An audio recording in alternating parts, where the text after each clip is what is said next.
Mr. Frenzel, just for your information and other deputies' information, you'll see we have the clock working at this meeting, so you'll see it in front of you there, so I won't need to remind you of your time. It's behind you as well. Okay, thank you. Okay.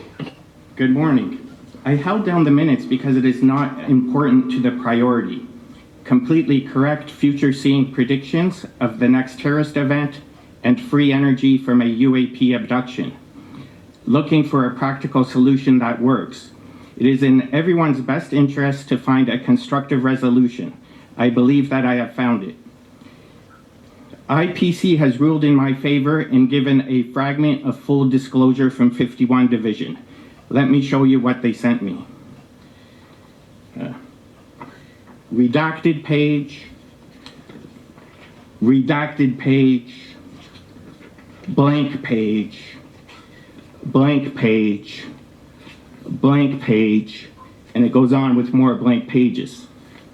Now, poor 51 Division could not understand they are dealing with a UAP abduction and future seeing predictions, so they dismissed it as improbable.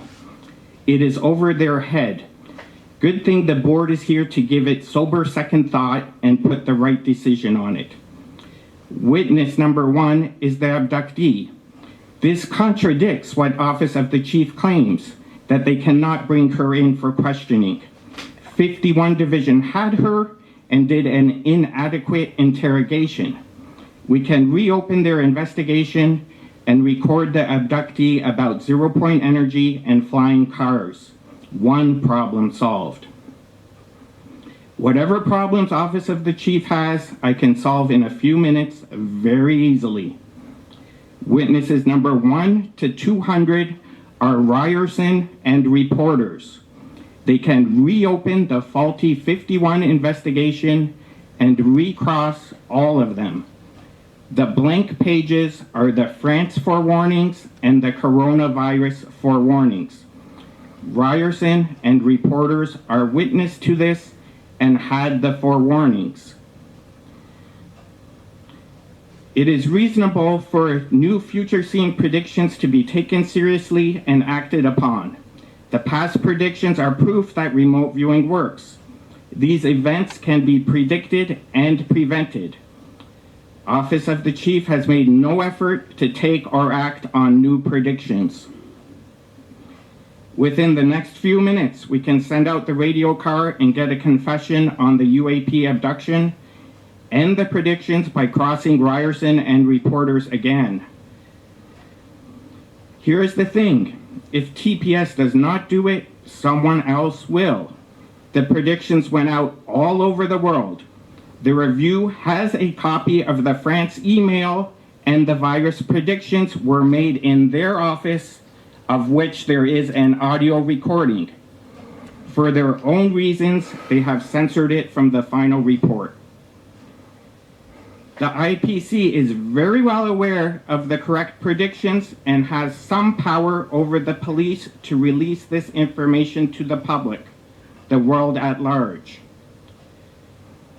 What are the next steps in this process? Who will take and act on new predictions and place 0-point energy into the public domain? I urge the board to reopen 51 Division investigation into Ryerson and reporters and do the right thing. Another good reason to keep going with this is that new predictions can save innocent lives. Are we to turn our back on future victims by pretending this is a little unorthodox so no one will act on good information? The military-grade viewers advise practitioners to go operational on their own. If we did a preemptive strike on Incel, we would have had to wrestle Alex Manassin, the desk sergeant, the super, and then the Crown prosecutor. All of them would be patting themselves on the back that it is assault on Manassin, and that he has the full right to rent a van and use it how he wants. A flying squad that is judge, jury, and executioner can bypass this bureaucratic nightmare. It is a matter of the board finding the right people who know what to do with this kind of information. Reopen this as a UAP investigation. Transparent and accountable on my side, The cover-up is all on your side. Thank you. Board members, any questions of the deputant? Seeing none, thanks for coming in today. Appreciate it. Next deputant, I believe, is Miguel.